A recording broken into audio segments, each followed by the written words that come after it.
Hello students, how are you? Welcome to my YouTube channel. Today I am going to start an English grammar topic subject verb agreement.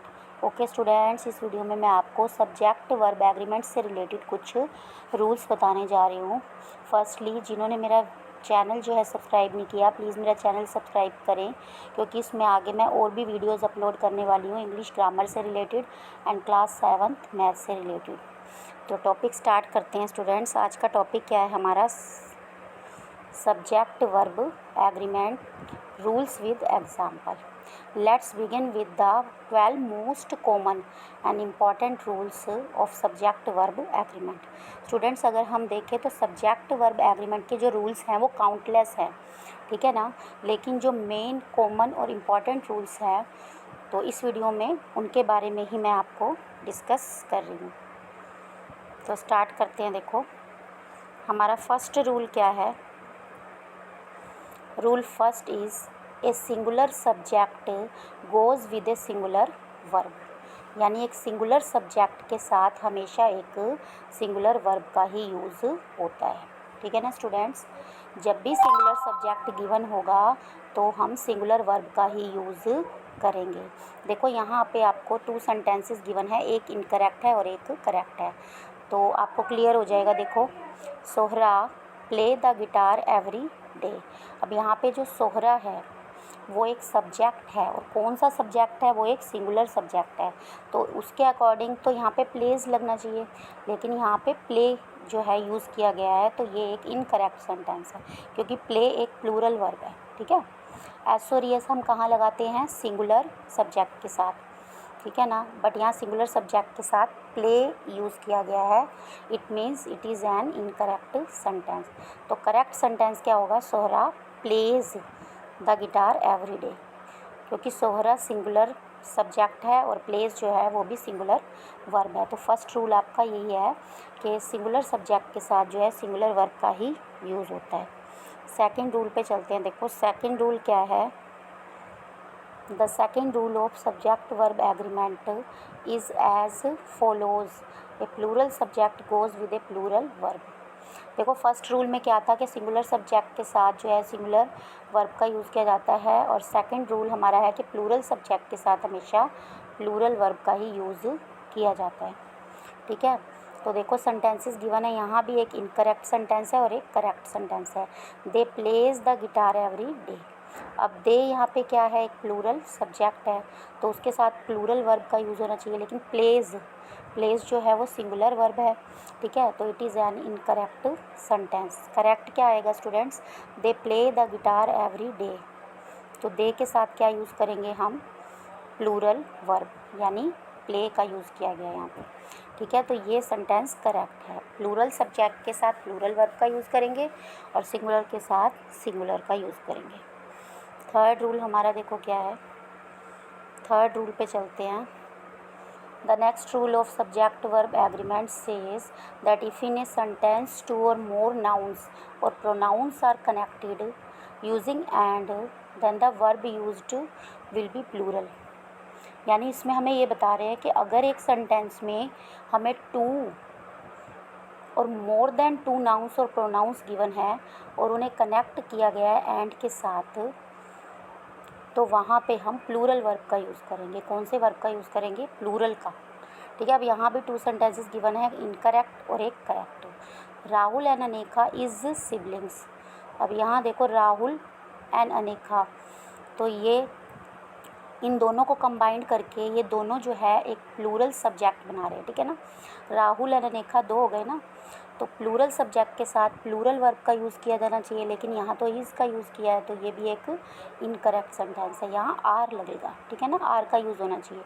Correct sentence क्या होगा? Rahul and अनेका are siblings, ठीक है ना। Is नहीं लगेगा, is wrong हो जाएगा। In this statement, there are 2 nouns, Rahul and Anekha, connect by and therefore the verb used is plural are। तो क्लियर है स्टूडेंट्स आपको कि प्लूरल सब्जेक्ट के साथ हम प्लूरल वर्ब का यूज़ करते हैं। यहाँ 2 सेंटेंसेस और गिवन है, देखो, एक इनकरेक्ट है और एक करेक्ट है। राहुल एंड अनेका सिंग्स टुगेदर। अब यहाँ पे सिंग्स जो है वो एक सिंगुलर वर्ब है, ठीक है ना, लेकिन यहाँ पे प्लूरल वर्ब का यूज़ होना चाहिए, तो इसलिए ये इनकरेक्ट है। करेक्ट क्या आएगा, Rahul and Anika sing together. Sing क्योंकि एक प्लूरल वर्ब है। ठीक है, तो ये थर्ड रूल था। फोर्थ रूल पे चलते हैं। देखो,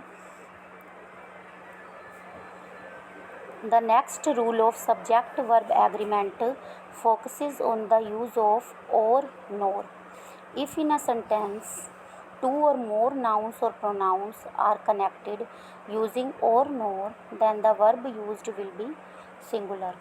अगर एक सेंटेंस में क्या कह रहे हैं इसमें देखो, अगर एक सेंटेंस में दो या दो से ज़्यादा नाउन्स या प्रोनाउन का यूज़ होता है और उन्हें कनेक्ट किया जाता है और या नोर से, ठीक है ना, या फिर ऐसे समझ लो कि किसी भी सेंटेंस में अगर और आ जाता है या नोर आ जाता है तो वहाँ पे हम कौन सा वर्ब यूज़ करेंगे, सिंगुलर।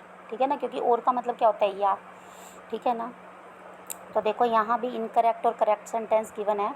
योर क्लास टीचर और the principal sanction your leave application. अब यहाँ पे जो सैंक्शन वर्ड है, सैंक्शन जो वर्ब है वो प्लूरल वर्ब है, लेकिन यहाँ पे लगेगा कौन सा वर्ब, सिंगुलर वर्ब। अभी मैंने बताया ना आपको, जहाँ पे और या नोर गिवन होता है वहाँ हम सिंगुलर वर्ब का यूज़ करते हैं। तुम्हारी क्लास टीचर या तुम्हारी प्रिंसिपल, दोनों में से एक की बात हो रही है। ठीक है, तो करेक्ट क्या होगा, योर क्लास टीचर और द प्रिंसिपल सैंक्शंस। यहाँ सिंगुलर वर्ब आ गया, सैंक्शंस। ठीक है ना, तो ये एक करेक्ट सेंटेंस है। क्लियर है स्टूडेंट्स ये रूल भी। तो फिफ्थ रूल पे चलते हैं। देखो, फिफ्थ रूल है, in this rule of subject verb agreement when a sentence contains both singular and a plural pronoun the verb used will be according to the pronoun closer to the verb. अब देखो इसमें क्या कह रहे हैं कि अगर किसी सेंटेंस में सिंगुलर और प्लूरल दोनों नाउंस या प्रोनाउंस गिवन है, ठीक है, तो हम कौन सा वर्ब यूज़ करेंगे, हम सब्जेक्ट के अकॉर्डिंग वर्ब का यूज़ करेंगे। यानी जो भी सब्जेक्ट वर्ब के क्लोज होगा, क्लोज मतलब पास होगा, जो भी सब्जेक्ट वर्ब के पास होगा, क्लोज होगा, उसी के अकॉर्डिंग जो है वर्ब का यूज़ किया जाएगा। ठीक है, जैसे देखो यहाँ पे इनकरेक्ट क्या है, शिवा एंड हिज फ्रेंड्स। अब हिज फ्रेंड्स जो है यहाँ पे वर्ब क्या है, सबसे पहले देखो मीट्स। ठीक है ना, तो मीट्स वर्ब के बिल्कुल क्लोज कौन सा सब्जेक्ट है, हिज फ्रेंड्स, बिल्कुल क्लोज आ रहा है ना ये। ठीक है, तो इसके अकॉर्डिंग ही यहाँ पे हम वर्ब का यूज़ करेंगे, लेकिन यहाँ तो मीट्स यूज़ हुआ है, यानी यहाँ पे तो सिंगुलर सब्जेक्ट यूज़ हुआ है, जबकि हिज फ्रेंड्स प्लूरल है, तो प्लूरल होना चाहिए, तो ये इनकरेक्ट है। यहाँ पे क्या आएगा, Shiva and his friends meet, क्योंकि मीट एक प्लूरल वर्ब है जिसका यूज़ हिज फ्रेंड्स के अकॉर्डिंग किया गया है, क्योंकि हिज फ्रेंड्स जो सब्जेक्ट है वो मीट के बिल्कुल क्लोज है। ठीक है स्टूडेंट्स, तो Shiva and his friends meet every week at the cafeteria. तो ये एक करेक्ट सेंटेंस है। रूल क्लियर हो गया स्टूडेंट्स आपको कि जो भी सब्जेक्ट क्लोज होगा वर्ब के, ठीक है ना, उसी के अकॉर्डिंग हम वर्ब का यूज़ करेंगे। अगर वो सिंगुलर है तो सिंगुलर वर्ब लगाएंगे, अगर वो प्लूरल है तो प्लूरल वर्ब का यूज़ करेंगे। अब चलते हैं सिक्स्थ रूल पे।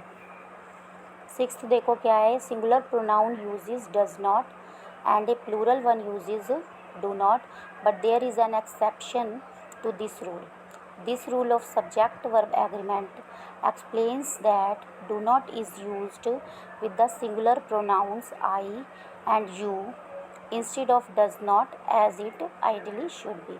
अब देखो आपने ध्यान दिया होगा कि I और you के साथ हम do not लगाते हैं, लेकिन अगर ध्यान से देखा जाए तो I और you जो है वो सिंगुलर प्रोनाउंस हैं।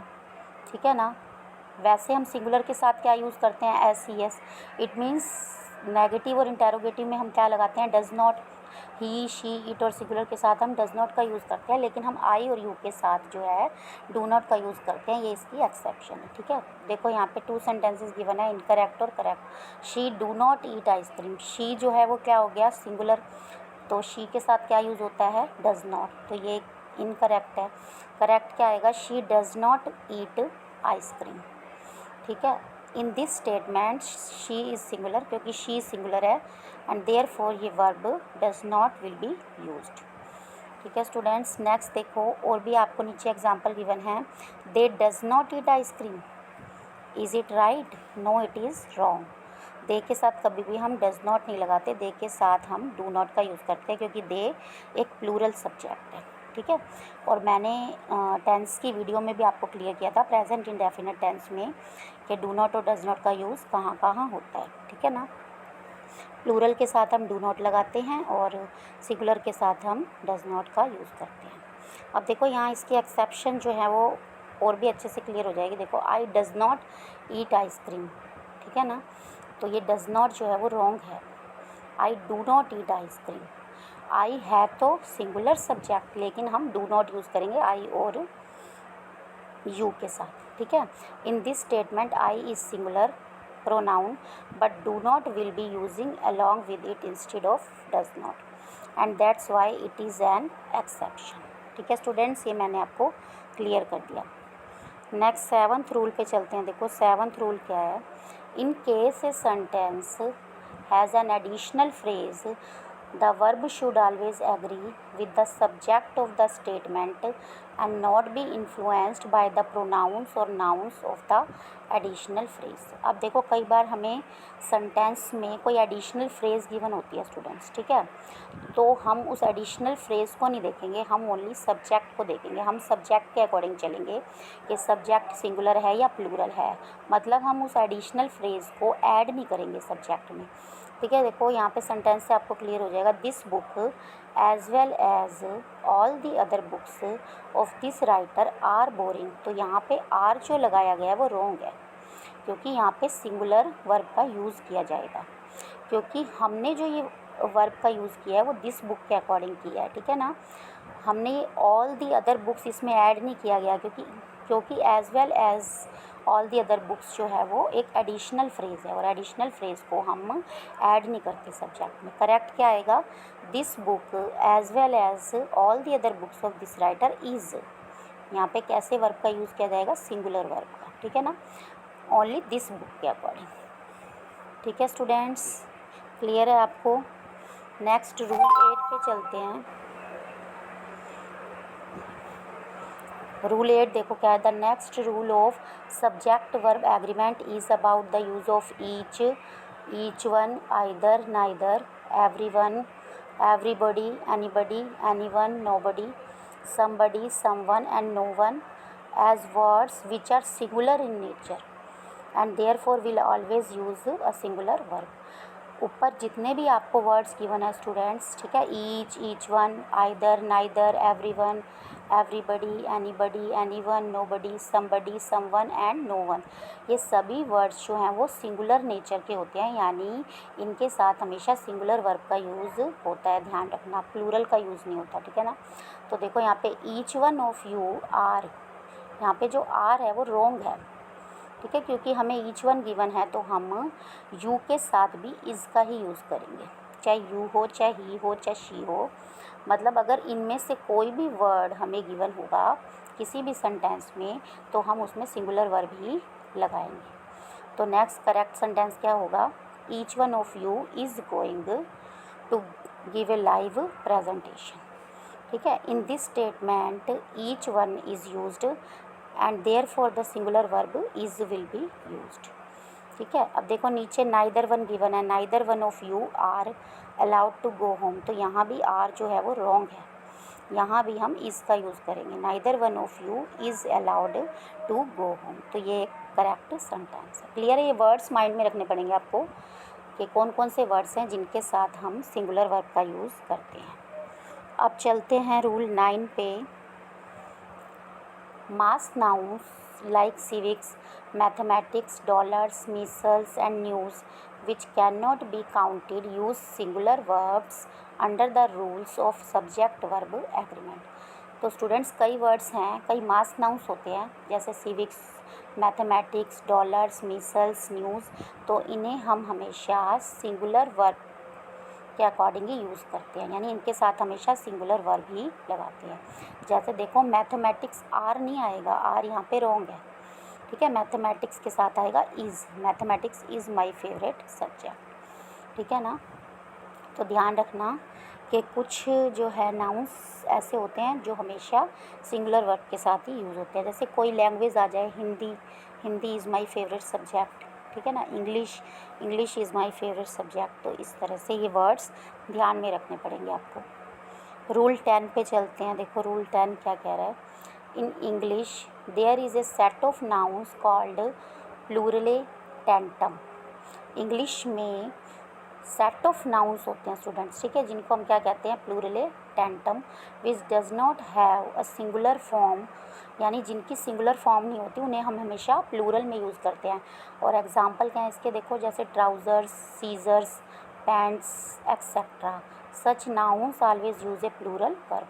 हमेशा इनके साथ प्लूरल वर्ब का ही यूज़ किया जाता है। अब देखो यहाँ इनकरेक्ट और करेक्ट दोनों गिवन है। Those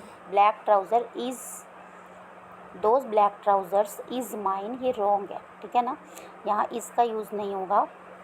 those black trousers are mine, ठीक है, ये करेक्ट सेंटेंस है।